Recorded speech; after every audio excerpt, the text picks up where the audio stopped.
Good afternoon, everyone. Thank you. My name is Councilwoman Jiza Page. Well, not Councilwoman, but Jiza Page, and I am a Councilwoman for the City of Columbus. And I'd like to welcome you all to the Recreation and Parks Committee hearing on the Central Ohio Area Agency on Aging, public hearing and senior fair.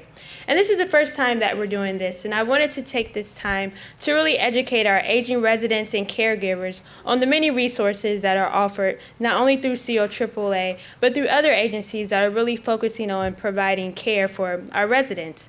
And I would like to acknowledge all the participants that we have here for the fair: Central Ohio Area Agency on Aging, the Columbus Department of Recreation and Parks, Franklin County Department on Aging and Senior Options, the Alzheimer's Association, Senior Services Roundtable, Franklin County Department of Job and Family Services, Mid-Ohio Regional Planning Committee, Jewish Family Services, Impact Community Action, Life Care Alliance, Employment for Seniors, Age Friendly Columbus, Centero, Clear Captions, and Aetna. Let's thank all of our participants in the fair.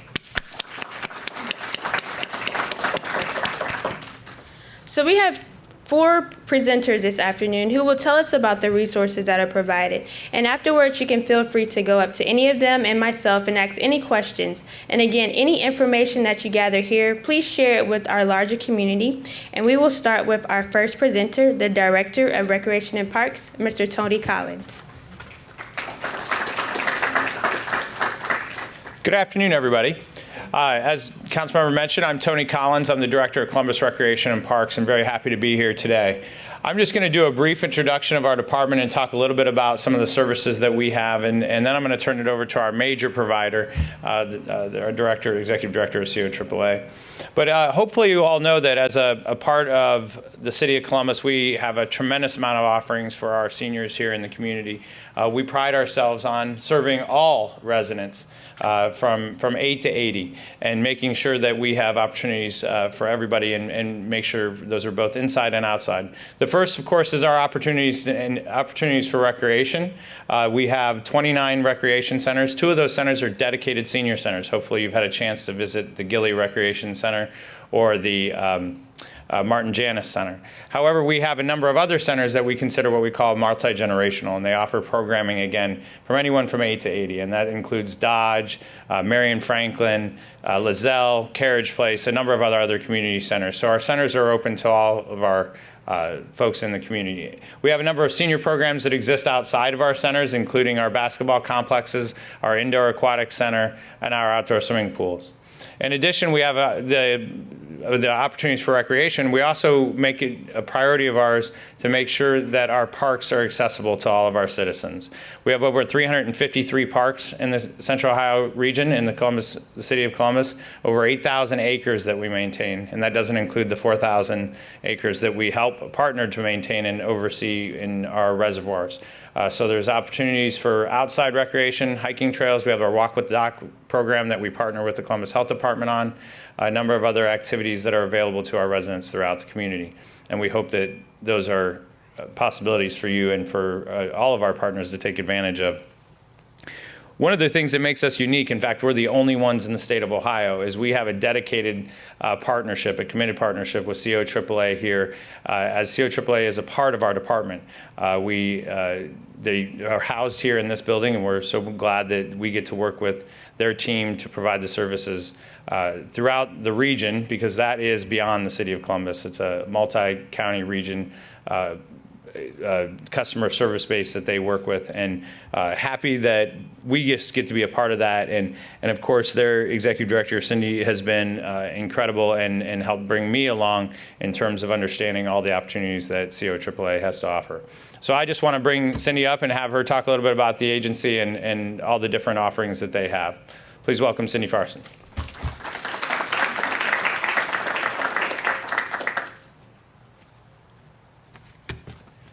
Thanks for being here today. And first I want to welcome Councilmember Page to COAAA and thank her for recognizing National Family Caregivers Month, which is very important to us. And we're always glad to have Director Collins over here. This is a new building to us. It was recently renovated after being empty for about 3 years, and we've been here since May, and I was glad to meet some South Enders who certainly saw the difference between then and now. So we certainly needed it for the extra space. So both Councilmember Page and Tony Collins deserve our thanks for supporting our move from downtown. COAAA is an 8-county planning and service agency designated under the Older Americans Act, and there are 12 area agencies on aging in Ohio, and we're all associated with the Ohio Department of Aging. We were established in 1974, and we've always been part of Columbus Recreation and Parks in the city of Columbus, and sometimes people don't realize that. And they don't realize sometimes that City Council approves all of our contracts and agreements or grants that we have with local agencies for services like meals and transportation and home care. In fact, last month, they just approved a $6 million worth of contracts with about 30 agencies, some represented here today. Those were Older Americans Act funds and state block grant funds for starting January 2017. The funds granted through the Older Americans Act, they impact about 18,000 people around the district. But COAAA does a lot of other things. In fact, our largest focus is providing alternatives and choice to individuals that have long-term care needs. Basically, it's letting people stay in their homes for as long as they possibly can and helping them with the services that they may need. And in doing that, our budget is a little over $60 million. We have about 280 employees, and the majority of those are social workers and nurses. And there are people on the phones. When people call in, they'll screen you, see what they can help you with. We can send out assessors into people's homes. They find out what the needs of the individual or the families are. They can match you with the services, the public services that might be appropriate. And then enroll people and most often put together a package of services to help you in your everyday life. The state of Ohio, Molina, Aetna, CareSource, and Senior Options, the Levy program, all contract with us to provide these services. We have about 8,500 people that get services coordinated through COAAA, and we contract and or monitor for 430 agencies that provide services to our clients. We also recently have a contract now to serve people under 60 with disabilities. So I think everybody here knows that healthcare can be very confusing. And so what we tell people is no matter what the need, no matter what the financial situation, give us a call and we will try and sort it out for you and match you with any programs that you may be eligible for. Or direct you in the right direction here in the community, because we certainly have a wealth of community partners and services in this county, and a lot of people don't realize that until they have a need presented to them. We have many other programs, like the Volunteer Guardianship Program, which matches volunteers with people in nursing homes that don't have any families, and these people help people, they become like family to them, and they help them make healthcare decisions. And they visit them a couple times a month. And the volunteers are appointed guardian of the person through our probate courts. And we have about 100 volunteers that have 1 to 3 people that they visit on a regular basis. Also worth mentioning, especially at this time of the year, is our Medicare outreach program. You may have caught Andy Haggard the other day on, what's it called? Ask Mike Jackson segment on Channel 4. And the segment was about how confusing Medicare sign-up can be, and it certainly can be. So right now, Andy and company are helping people make decisions about their prescription plans. And what we always say, a lot of times people find a plan and they stick to it because it's just too hard to figure out something else. But our folks are here to make sure that annually people can look at those plans. Formularies change, networks change. It's best to see it. Are you still getting your best deal? And so that's what they're here to do. Something that is also confusing to people, and that is what choices have to be made when you first join Medicare. So we have regular Medicare for Beginners programs here that are very popular that Andy leads, along with John Lamott, who just retired from Social Security. So a lot of expertise at those meetings, unbiased information. So we invite people to come to those. Those are very popular. I think we had 95 people here, then 130 people at the next session, most recent sessions. I think the logo on that is even rocket scientists need help, and that's true. When you get to Medicare, it's like lots of choices. So we're pretty happy about those programs. But today I want to focus on our family caregiver program, which I'm very proud of because Patty Callahan and Lynn Daub here do such a great job. Patty leads our program, and she has a lot of experience working with families, along with Lynn Daub and others. And the National Family Caregiver Program is funded through the Older Americans Act. And we coordinate those funds through 8 county partners. They're primary partners of ours, and they're often attached to levy programs, and those levy programs then throw in extra money for caregiver services, so it's a great partnership. And Patty and others provide caregiver counseling here at COAAA, which can be really important to people. Even if they don't need services, sometimes as a caregiver you just need somebody to talk to, point you in the right direction, find out how other families have dealt with things. So they are very experienced at doing that. And so they can be reached here or at local events. And I think we try and be at the Mayor's Neighborhood Pride events on a very regular basis. So just last week, we got a partnership award from the Ohio Association of Area Agencies on Aging with the Berger Health Foundation. That foundation joined with their library, and they got the whole community of Circleville interested in reading Being Mortal, Medicine, and What Matters in the End. And they had group discussions throughout their community this whole year, and they're continuing. Well, Patty Callahan joined that committee and offered up our caregiver toolbox so that whenever they had groups together, they also got this caregiver toolbox information, which helped in needed early planning and practical caregiving. So I'm going to ask Patty to tell us a little bit about some projects, caregiver projects that might be of interest to people.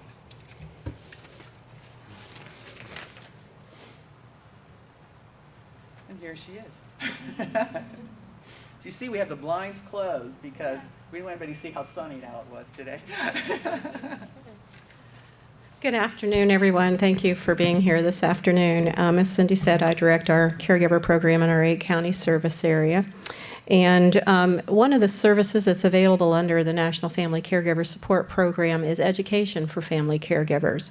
And so to provide caregivers with the information that we know they most need to know, we developed the Caregiver's Toolbox, which is a resource manual, and you'll find that back at our table, and you'll also see it on our website. It's a series of 7 workshops that we make available to the community, free to community groups. Whoever wants to invite us, they're there on request. And then the handouts from each of those workshops were compiled into that handbook. So you can find that as well as a lot of other helpful guides on our website, because in addition to the assistance with care that caregivers need, they often need resource information about community services, assistance with housing, utilities, transportation, things like that. And so we developed a set of guides to help people efficiently find that information as well. We also know that caregivers have little to no time to find the help they need. So we've been working with a developer on a caregiver app, I think probably the first ever app for caregivers. And this is a website called CareFluent, and there's a flyer also on this on our table back there. CareFluent was designed to help with a series of questions to help a caregiver determine what their needs are, and then to as efficiently as possible direct them to the organizations that can help them out. So please, if you would, grab the flyer, get online, check it out. We're really wanting feedback on this app right now, so we really would appreciate you taking a look at it and tell us what you think.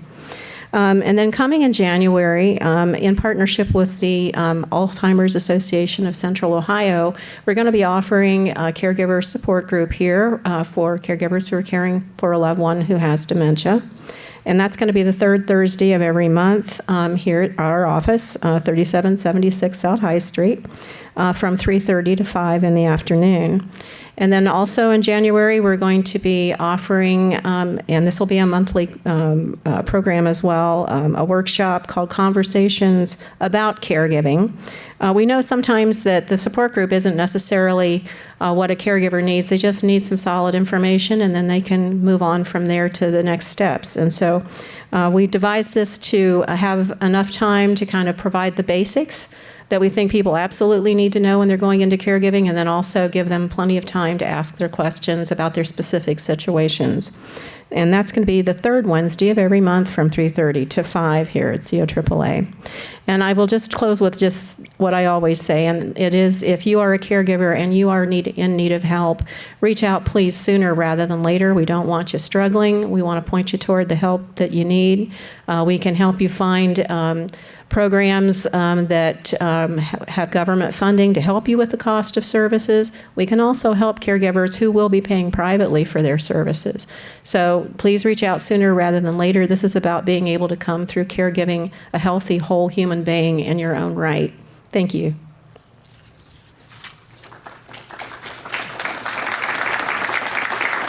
I do want to recognize also our partners around the room and thank them for coming today. From meals to employment to recreation and wellness, they represent the services that are so important to the growing numbers of older adults in our community. One partner in particular is a long-term partner and a funder of ours and represents a very critical resource in Franklin County. Toni Carroll from the Franklin County Office on Aging. She's going to say a few words.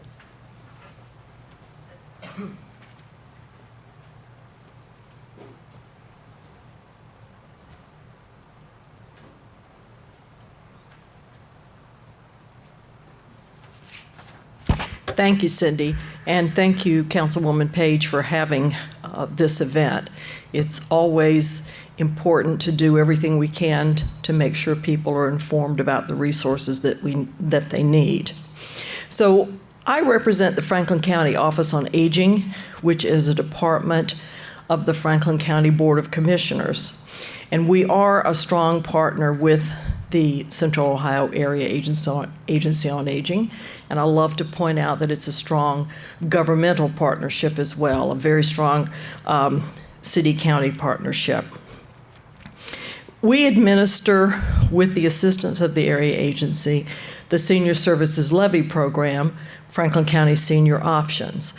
And I think from now until it's over, everywhere I go, I'll have to mention that we, the Senior Services Levy, will be on the ballot in the spring of 2017. Our current levy will expire at the end of 2017, and we need to have our levy renewed, so we will have funding for the following 5-year period, 2018 through 2022. So what do we do with Franklin County Senior Options? And again, these are resources just for residents of Franklin County. We provide an array of home and community-based care services. We do a lot of home-delivered meals, a lot of transportation, a lot of the emergency response buttons, respite care, adult day health, a lot of the services that folks need to be able to remain independent. We also are pleased to have a strong minor home repair program to help people stay in their homes.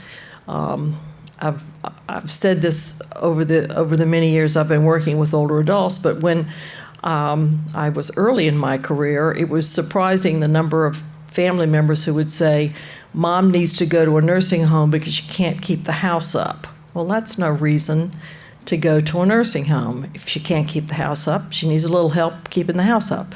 So we could try and get those minor home repairs, plumbing issues, and electrical issues taken care of for folks as well. We are very pleased to be working in partnership around the National Family Caregiver Support Program. This provides opportunities for caregivers. The one that we use the dollars for a lot is institutional respite. If you are a full-time caregiver, it's really important that you be able to maybe go on a 1-week vacation and know that your loved one is going to be cared for while you're gone. So we're very pleased to be able to offer that kind of service using these Older Americans Act dollars. And then we are able, because of the levy dollars, to supplement once the Older Americans Act dollars run out, which typically they do, because there's really such a demand for the program. The one thing I would leave you with, if you are interested in services from Franklin County is our one-stop shop phone number, which is 525-6200. We refer to it as the 6200 number, 525-6200. There's material over here to my left if you would like to pick up a flyer. I'd like to acknowledge Janet Caldwell, who's in the audience. She's our communications manager and puts everything together for me and makes everything look pretty spiffy, so we're very pleased to have her here with us today. Thank you very much, and again, call the 6200 number if there's anything we can do for you.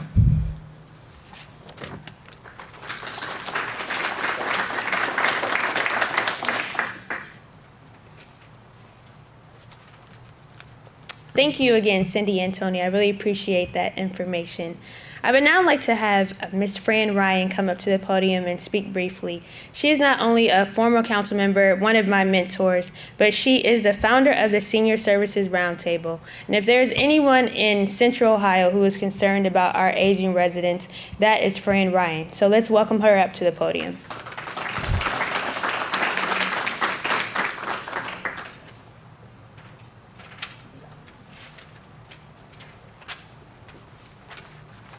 I love being a mentor, especially when it works out so well, and she's so great. Thank you for inviting me. I guess I have to tell a story first. About 8 years ago, Mayor Coleman called me and said, "Hey, I'd like to talk to you." And he said, "I'd like you to come back and service." And I'm a caregiver now, and of course my age is public. But anyway, I said, "You sure you want me? I'm getting kind of old." And he said, "No." He said, "I want you to do something that keeps seniors in their home. Now I don't have any money. I don't have anything to give you. Just go out and do it." And I said, "Okay." So I immediately took up the challenge, because years ago when I was on council in the 70s, I recognized the importance of the seniors and what it's going to be like in the next 20, 30 years. And I think, as I'm excited about saying this, I think they get it now. But anyway, there's a bunch of us coming into the system.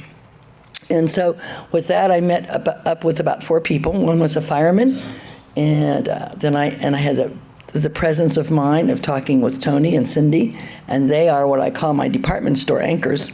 And in between that, we started out with about 5 or 6 people, and now we are over 900 members as of our last meeting the other day.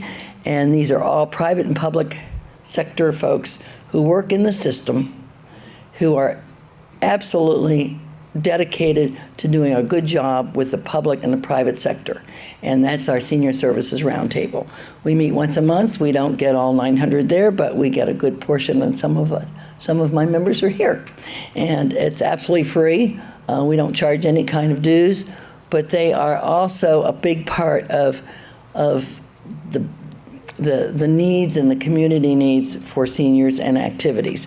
And so luckily, I'm kind of with the Parks and Recs, because that's also a part of what I'm doing. So we are all jointly together. And this year we were able to be designated as a city for all ages, a friendly city, age-friendly city, and that is a national designation. And Katie White is here, who is now taking charge of all the goodness of this program, and we were able to get a grant, and it is now over at Mid-Ohio Regional Planning Commission, MRPC, and thanks to Cindy and Tony, who were a part of the seed funds that went into this. So we will have announcement pretty soon of a wonderful a questionnaire that they sent out to many seniors in the community, and we will find out where everybody is, what their needs are, and we will be able to communicate that with you. So that's one of our resources, and I thank her for doing such a good job on that. We also have a number of activities. About 2 weeks ago, we were lucky enough to have another successful festival. We had, I'm saying about 2,500, Janet, maybe a little bit more, seniors that attended our festival at the casino, and they had a good time, I hope. We had great entertainment, and thanks to some of the folks, a lot of the folks in this room, it happened because I just get an idea and they carry it out. So that thanks to them and the work that they do. So that's kind of what the Roundtable does. We're just about anything you can imagine. We take care of seniors who have are reluctant to go into a senior place because of their animals. They don't want to give up their dogs. They don't want to give up this. They don't want to give up that. But our Roundtable provides help for all of that. So we are so fortunate to be able to be a part of this wonderful program. And I can't tell you how people have called me from other cities and said, can we do the same thing? And I said, we're not telling our secrets. But it's a wonderful program, and thanks to the folks in this room who you see around the tables, they're dedicated every day, and I call them our angels because they certainly are the angels of the city. Thank you.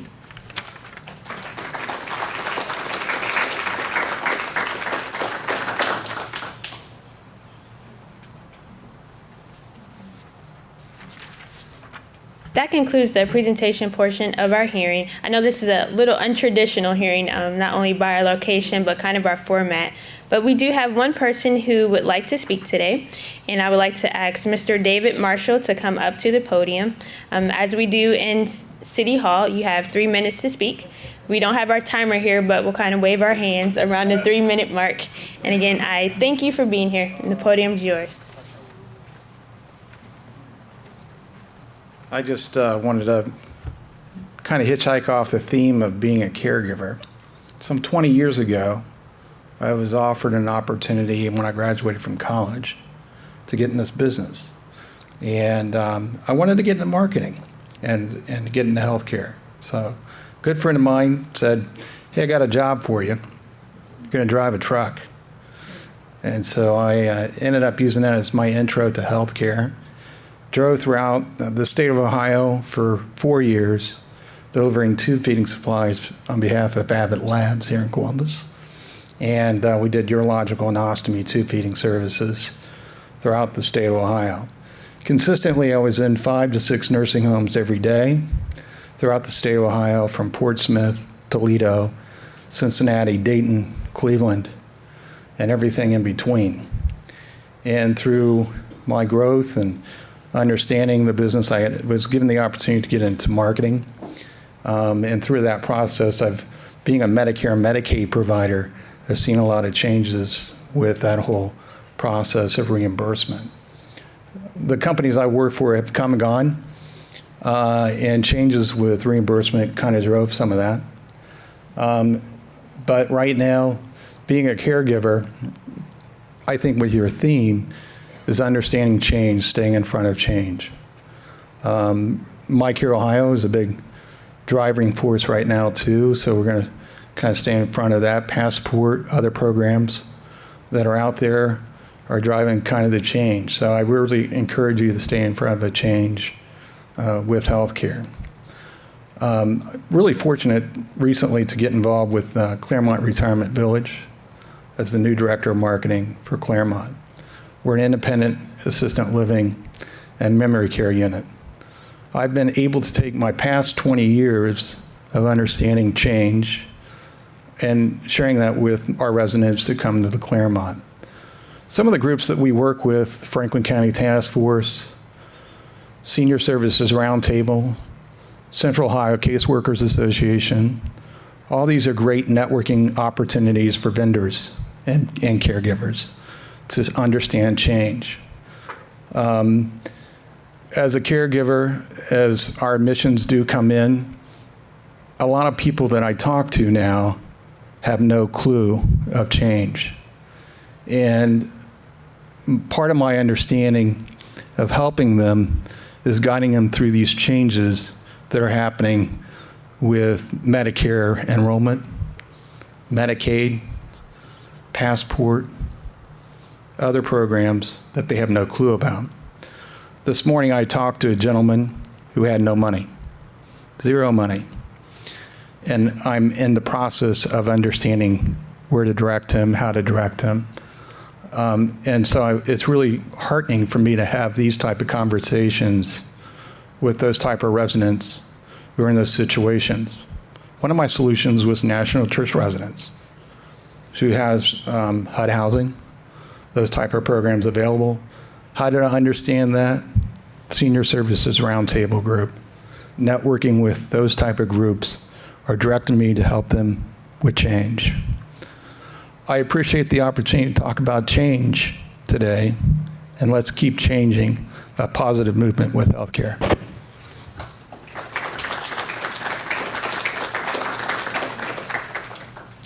Thank you for those comments, Mr. Marshall.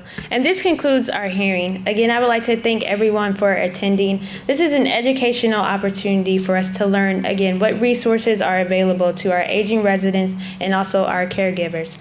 We will now begin our fair. Please feel free to go around to any of our tables and to learn all that you can, and again, share it with our larger community. So I'd like to thank all of our presenters today, thank those who participated in our public speaking moments, and enjoy the rest of the fair. Thank you.